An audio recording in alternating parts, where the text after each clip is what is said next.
আসসালামু আলাইকুম, welcome back to my অর্নি cooking studio চ্যানেলের পক্ষ থেকে আমি আছি আপনাদের সাথে। আশা করি সবাই অনেক বেশি ভালো আছেন। তো আজকে আমি আরও একটা রেসিপি নিয়ে চলে আসলাম। আজকে আমি ফুলকপি দিয়ে বড় মাছটা রান্না করব।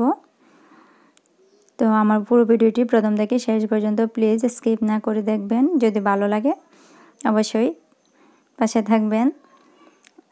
ভালো লাগাটা অবশ্যই হয়ে যাবে। পুরো ভিডিওটি প্রথম থেকে শেষ পর্যন্ত দেখবেন স্কিপ না করে। আর যে যাকে বন্ধ করবেন না কেন প্লিজ ফুল ওয়াচ করে বন্ধ করবেন, এতে বন্ধুটা কেটে যায় না। তো এই দিক থেকে আমি রান্নাটা বসিয়ে দেবো। এই জন্য চুলায় আমি একটা কড়াই বসিয়ে দিয়ে দিচ্ছি সামান্য পরিমাণে তেল। আর এই তরকারিটা আমাদের মা চাচিরা গ্রামে যেভাবে রান্না করে ঠিক সেভাবে আপনাদের সাথে রান্নাটা করে দেখাবো। এই পেঁয়াজ কুচিগুলো আমি দিয়ে দিচ্ছি, আর পেঁয়াজগুলোকে একটু ব্রাউন কালার করে ভেজে নেব। এই তো এই দিক থেকে ভাজা হয়ে যাওয়ার পর পেঁয়াজগুলো আমি দিয়ে দিচ্ছি কিছুটা পানি, আর এর মধ্যে দিয়ে দিচ্ছি 1/2 টেবিল চামচ হলুদের গুঁড়া, 1 টেবিল চামচ মরিচের গুঁড়া, 1 টেবিল চামচ ধনিয়ার গুঁড়া, দিয়ে দিচ্ছি স্বাদ মতো লবণ, দিয়ে আমি এখানে আরেকটু পানি দিয়ে দিচ্ছি। তো আমার চ্যানেলটিকে যারা অলরেডি সাবস্ক্রাইব করে দিয়েছেন তাদেরকে অসংখ্য ধন্যবাদ। যারা এখনও সাবস্ক্রাইব করেনি প্লিজ আমার চ্যানেলটিকে সাবস্ক্রাইব করে আমার পাশেই থাকবেন। আর এদিক থেকে আমি মাছটি দিয়ে দিচ্ছি। এখানে মাছটিকে আমি কষিয়ে রান্না করব, আপনারা চাইলে ভেজেও রান্না করতে পারেন।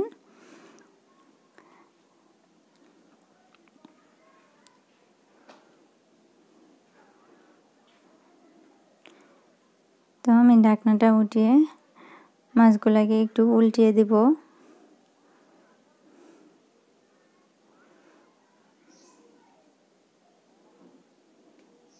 তো আমার ভিডিওটি কেমন লাগলো অবশ্যই আপনারা কমেন্টের মাধ্যমে জানাতে ভুলবেন না। তো আমি মাছগুলো নামিয়ে নিছি। এর মধ্যে এখন আমি ফুলকপিগুলো দিয়ে দেব, আর ফুলকপিগুলোকে আমি একটু পানিতে 5 মিনিটের মতো সিদ্ধ করে নিয়েছি।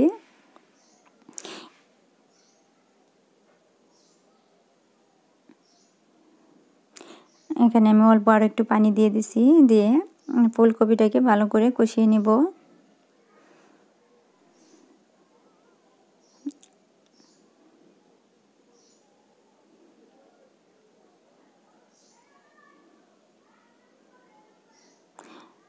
একটি কথা বলি, আপনাদের যে যার ভিডিও দেখেন না কেন প্লিজ ফুল ওয়াচ করে ভিডিওটা দেখবেন।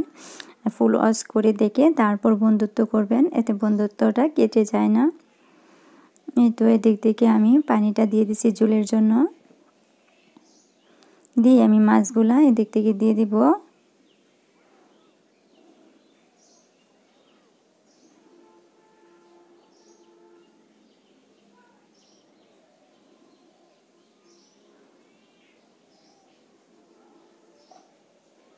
এদিক থেকে বলক উঠে আসছে।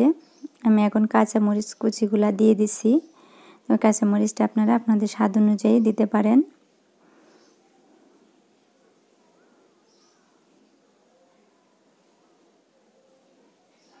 এখন আমি কিছু ধনেপাতা দিয়ে দিচ্ছি। যাদের ধনেপাতাটা না ভালো লাগে তারা স্কিপও করতে পারেন।